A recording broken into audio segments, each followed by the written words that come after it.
Welcome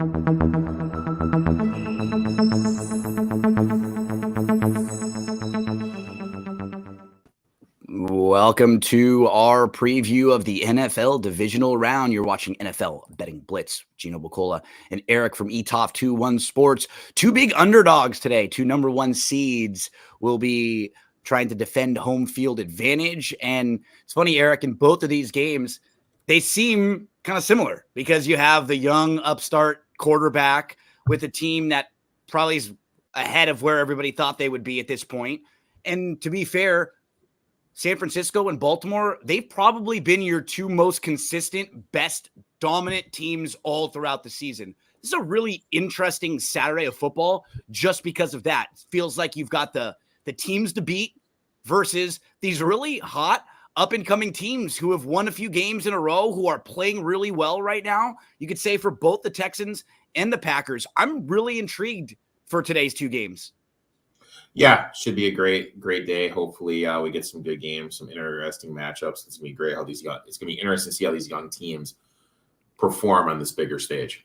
I'm gonna go full screen for us because I got a bad glare coming off on my background here, so that way folks can see just the betting lines a little bit more. Remember, we're looking at DRF Sportsbook. If you're in the state of Iowa, you can sign up for a DRF Sportsbook account right now. Use the promo code FAST300. And it'll get you a $300 deposit match bonus plus a $50 bet credit.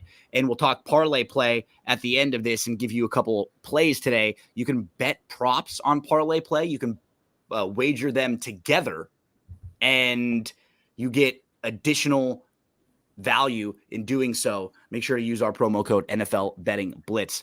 Let's do it today, Erik. Divisional round. We'll start with the Texans at the Ravens. We have home teams 29-11. Straight up the last 10 years in the divisional round here. What I think is so cool is out of the 8 quarterbacks left, all of them under 30 years old. We haven't seen something like that in a long time with Rodgers and Brady and Roethlisberger and Breeze. There were so many of these older quarterbacks who had been around for a while, Rivers, and now it's a new guard. And it's kind of fun to see. It's fun to see a couple of these teams that had struggled throughout the year. Like, Tampa was 4-7. We'll talk about them tomorrow. The Packers, who we're going to talk about in a minute, they were 3-6 at one point this year. So your Houston Texans became just the 4th team in history to win a playoff game with a rookie head coach and a rookie starting quarterback. They did play the Ravens in week 1, but remember that was Stroud making his first career start. It's so hard to take anything out of that game and compare it to this game. Now, the Texans did play 10 games this year against teams that finished with a winning record. They went 7-3 in those games. Stroud averaged 300 yards passing, 21 touchdowns, and 2 interceptions. Against better competition, he was better. That's what you want to see from your really good players. Over the last 4 games, he ranks 3rd in QBR, only behind Lamar Jackson and Jordan Love. A couple guys we're going to see today. You can go through a ton of numbers for Stroud that are incredible. He has also really keyed in on Nico Collins. And that's going to be one of my plays today. Nico Collins has played 6 games without CJ Stroud and Tank Dell. He's gone over 80 yards in all 6 of those. He's just been incredible in games where he's been the focal and the main wide receiver. One thing I like about them too, they don't turn the ball over a lot. 0 turnovers last week. They had the fewest giveaways in the league this year. They beat a very good, smart defense in Cleveland, a coordinator. We saw Jim Schwartz. He's good. He can scheme really well against good teams, and they beat him up last week. I got to give credit to the OC. I was thinking about creating a show called the OC where we just follow along an offensive coordinator, but we get to play the music from the OC the whole time. I've been watching, right? I was watching the OC recently, and I don't know why. That was like, I got to do something with the offensive coordinator and the OC. I feel like there's something there. We can work that. But this dude's going to be a head coach next year if he wants to be. He's been awesome. And I will give you a lot of credit, Erik, over the last couple of years, just talking with you over and over. One thing that you have really made me become a lot more aware of is coaching, schemes, and line play. Things that I think are really important for good teams to have. You need to have coaches that can scheme and put you in positions to succeed. You also have to be good in the trenches. And the Texans, you compare them to a team like the Panthers, they went out and spent money on their offensive line when they brought in Stroud. They knew that they wanted to make sure they had a better offensive line to keep their young guy protected, and they did a good job in doing that. So, man, I want to give just a lot of credit to this Texans team. Even if they get blown out by 30 today, their coaching staff has done an amazing job on both sides. D'Amico Ryans, Bobby Slowick, Stroud has been awesome. They scored more points, 45, in any game than they've scored since 2014. I mean, here's a list of the players and picks before I hand it off to you, Eric. These were all the guys acquired in the Watson trade. Will Anderson, Tank Dell, Kenyon Green, Hayes, who's a linebacker, Pierce is a running back, John Mechie Jr., wide receiver, Booker's a DN, Hill is a safety, Hutchinson a wide receiver, plus a 2024 first and third round pick coming this year. Just great job they did getting off the Watson contract, getting all of this talent, and then immediately making that talent work, putting him in places to succeed. I'm so impressed with this team this year, win or lose today. I just still feel like both of these games are big enough lines where we could get back doors in either one of them. Yeah, really interesting games here. Texans home favorites in this round, in the divisional round, are 42.1%. Home teams in divisional round that lost the final week of the season are 16.1% against the spread. Home teams in the divisional round that are home favorites are 2-15, 11.8% ATS. Home teams divisional round laying 7 points or more, 35% ATS. Jackson laying 3.5 or more is only 41% against the number. When he lays 7.5 or more, he is 44% against the number. One seeds in the divisional round are 35% against the number. CJ Stroud this year, 6-2 ATS as a underdog. Look, we have all these trends that say to bet the Texans here, and I'm on the Texans as well. I think CJ Stroud is absolutely special. You look at how he's done against top 10 defenses, DVOA. Ravens, week 1, 28 for 44, 242. Steelers, 16 for 30, 306, 2 touchdowns. Jags, 20 for 30, 280, 2 touchdowns. Jags, again, 26 for 36, 304, 2 touchdowns. Jets, 10 for 23, 91 yards. That was a game with the awful weather, so I'm going to throw that one out just because I think his performance in that game is weather-related. He got hurt at the end of that game too, right? And that was the game. We played the Jets that day. It felt like crazy spot for them because the Texans were coming off a huge win the week before. There was all this buzz. I feel a little different, Eric, and I'm glad I remembered to ask you about this. To me, I think as a gambler, you have to, I look at games a little different come playoff time because I'm not looking as much for teams that I think will have that sort of a trap game. Right? Because it's a little different for the playoffs when everybody's getting up as much. Now, it's hard for teams to sustain having incredible week, especially when you're super efficient, things like that. But the Texans, they actually left some meat on the bone last week. Yeah. Stroud missed a pass. There was another one that was dropped that could have been intercepted. They had more that they could do there. So, yeah, feels like a really nice spot. And for the Ravens, you wonder, kind of like what we saw with the Cowboys, if the Texans score on the opening drive and maybe the Ravens don't the first time they get the ball, maybe the Texans are up 7-0 or like 10-0. Do they start to get a little tight? You know, you start to think about Lamar's only 1-3. They've only averaged 13 points a game in the playoffs. Those are all legitimate conversations to have when a team is favored by basically 10 points. Yeah, scoreboard pressure is a real thing. If you're able to put a little scoreboard pressure on a team, it is huge. So top 10 teams, Stroud, 284, 281 per game, 9 touchdowns. The more important thing is 0 INTs. No Andrews. Flowers is banged up. No Humphreys, which is huge for their back four because that means Darby and Steffens, both 44 grades PFF, are going to be there trying to guard Nico Collins. Clowney's banged up. Double O, their other linebacker, is banged up. Ravens are going to try to run the ball. They are 2 DVOA against the rush. This is going to force Lamar Jackson to make some throws. Lamar Jackson, in my eyes, still struggles to throw to the outside part of the field. Inside part of the field, I think Ryan and the Texans will be able to limit him. The big thing is that Anderson and the pass rushers are able to just stay contained, stay in their lanes, and then that way they keep Lamar in the pocket, force him to be a passer. I like the Texans here. I got him at plus 9.5.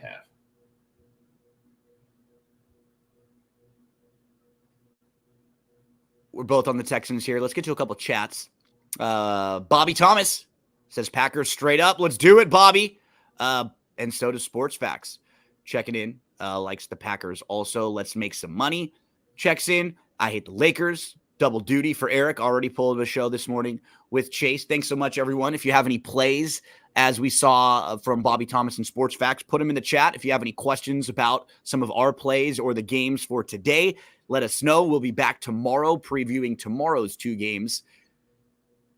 Man, just got to give love again. The Texans, incredible what they did in 1 year, flipping it. And you can just see the difference between coaching. In that same division, the Panthers needed a new coach, needed a new quarterback. Yep. So did the Texans. And look what happened. One team had the worst season of any team in the league. The other is 1 game away from a conference championship and feeling like they just flipped the entire future of their franchise. So great stuff from the Texans. Let's move to game 2 on our 2-game slate today. Packers at the 49ers. We've seen these 2 teams have some fun playoff games through the years. And most recently, Aaron Rodgers struggled against this team when the Packers had good teams. Just from a very narrative-based way, I'd love to see Jordan Love come in here with this group of the young Packers and beat the 49ers after Rodgers couldn't get by them repeatedly. That would just be another little nail in the coffin there for A-Raj. But, let's start with the 49ers here. Shanahan 6-3 in 7 years in the playoffs with San Francisco. They've won 5 straight home playoff games. They only had 2 losses this year to NFC teams. The Vikings were one of them, and then we saw them with the Rams at the end, and one of them they were sitting their starters. No NFL team had more rushing plays of 10 yards or more than the 74 that they had. And this offense, they are ranked number 1. I pull up a website, Eric, and it's got all the EPA stuff. I'm sure you look at some of those sites, and so it'll go through EPA per play, success rate, drop back EPA, drop back success rate, rushing EPA, rushing success rate. The 49ers are number 1 in every one of those categories on offense. Every one of them. It's like you keep looking at it for a typo. It's like, nope, running, passing, efficient, boom, all of it.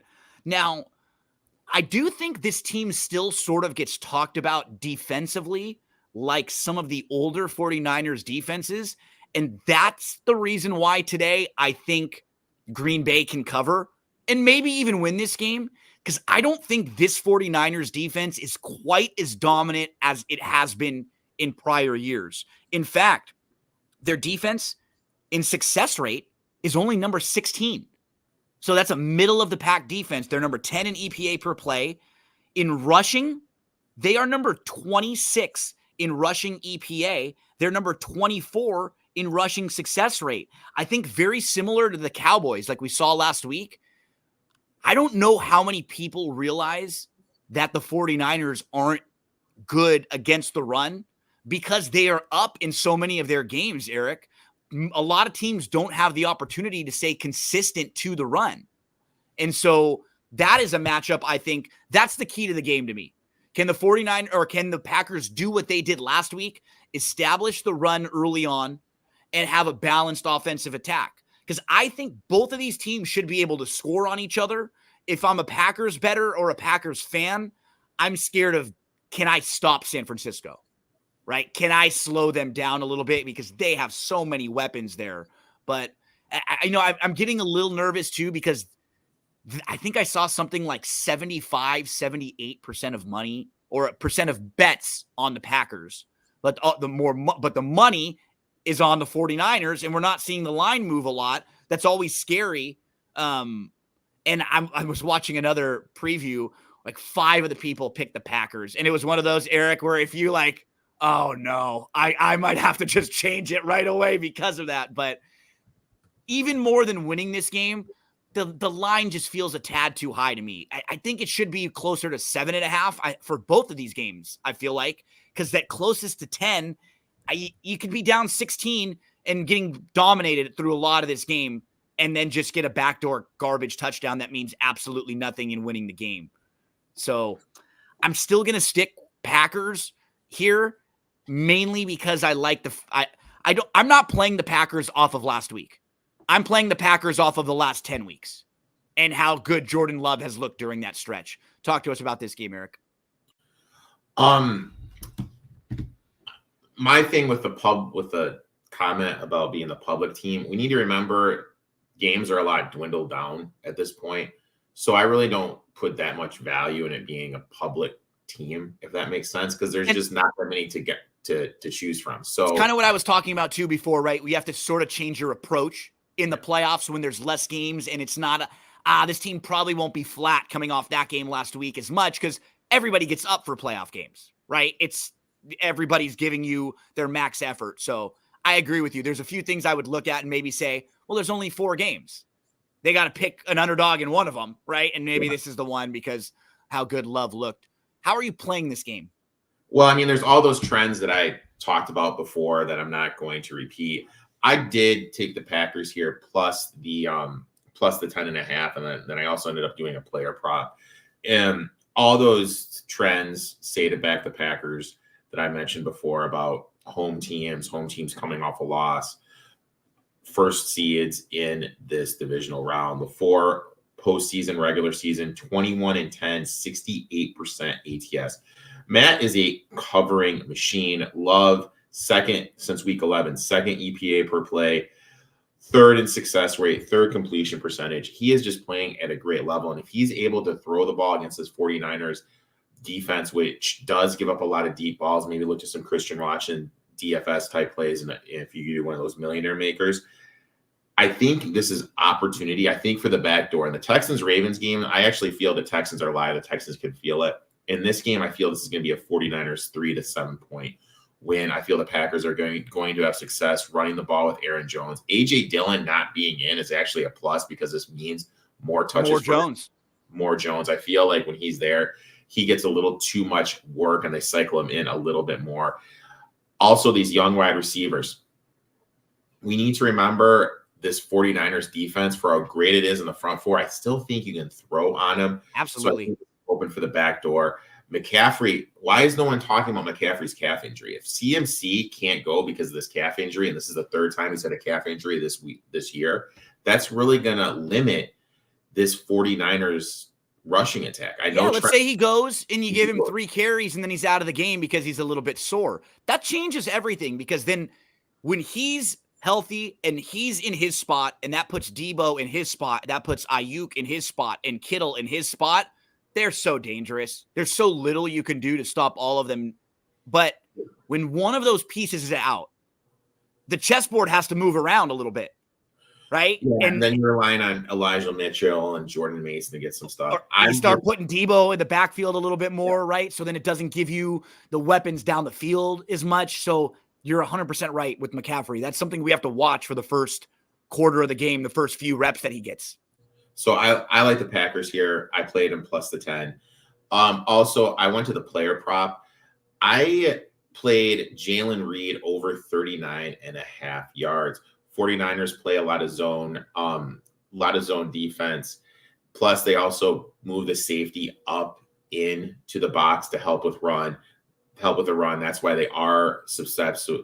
That's why you can't have explosive plays against them. Reed operates out of the slot about 70% of the time. That means he's matched up against Lamore. Lamore has allowed the 6th most yards in coverage this year. I feel we're getting a discount on Reed. He is the most targeted wide receiver, and coming off of 0 catches, only 3 target performance, I think he's going to be a bigger part of the attack. So I did Jalen Reed over 39.5 yards as well. Okay, Erik, for me, I'm locking in my parlay as we speak. Remember, folks, parlayplay.io. If you're sitting there watching us right now and you've never signed up for Parlay Play, go do it real quick. You can play a few of these props for today's football games. You can play a bunch of props for games tomorrow, basketball during the week, action all the time. Now, I bet a $20 parlay that could get me back 60. George Kittle, more than 12 fantasy points today. I almost went 4 receptions. The thing is with Kittle, what we do see sometimes, and the reason why I went fantasy points, he could get one of those 2 catches for 85 yards, right? Where and that's what we see with him a lot of the time, like big catch streaking across the middle, and then he breaks it. And the Packers are awful defending the tight end. That's actually one of their really, really weak spots. And that was one of the places I was going to target for the 49ers. Packers have Pro Football Focus lowest coverage grade on targets to opposing tight ends. They're bottom 10 in EPA allowed per dropback on targets to tight ends. And they're bottom 5 in yards per coverage target, explosive reception rate allowed, and missed tackle. Those are all like across the middle, Kittle type stuff. So Kittle and Collins are my 2 today. I went over the 12 fantasy points for Kittle, over 16.5 for Collins. I mentioned he's hit 80 yards in all these games without Dell and when he's been the main guy, but his total is 80.5. That's just high. That's like a really high number for a yards total. So I went fantasy points. We could possibly get a touchdown in the mix there too. Those are my 2 plays today. Just looking at a few more chats before we get to your parlay play thoughts today. A lot of people on the over for 49ers on their team total. What do you think about that one? All comes down to if Packers can control the pace and limit them when they get in the red zone. I mean, that's them running the ball a little bit, right? Yeah. Just can they run the ball a little bit? 28-21 almost feels like the kind of score I'm thinking for this game. You know, like a pack. And it sounded like you're kind of in that range too. You think the 49ers are in that 7-ish point range. Reed is a nice dude. Signed my kid's stuff during training camp. Talked to him for like 5 minutes. I love stories like that. Just now I'll see Reed. I'll think about that. And now Brewers baseball, you're going to always remember that. You're always going to remember it. It's like one little thing. It was 5 minutes out of that guy's life. He probably doesn't remember it. He's done it a bunch of times. But you'll always remember that now. And you and your kids. And I love that kind of stuff, especially now being a dad, because somebody takes a few minutes to stop and make your kid's day. That's pretty cool. Where do we want to go with parlay play, Eric? I did Jalen Reed over the 41.5 yards receiving line that they have posted. I think he's just going to be in line for a huge game. Also, I think the Texans are going to have to throw the ball.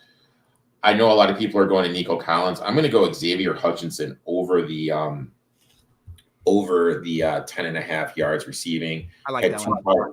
2 targets for 12 yards. He's consistently getting 3 targets a game. And if he's averaging 6 yards a catch, that's just simple math. So I'll go over the 10.5. Over 10.5 for Eric.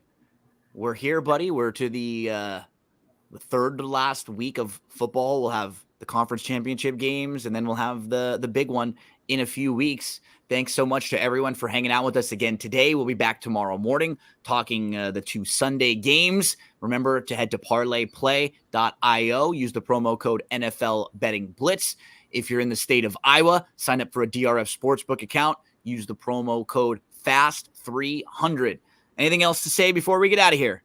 No, let's make some money and, hopefully we can keep this train running. So good luck to everybody. You weren't talking about this guy, right? Let's make some money. 69. No, let's make some money. Let's cash okay.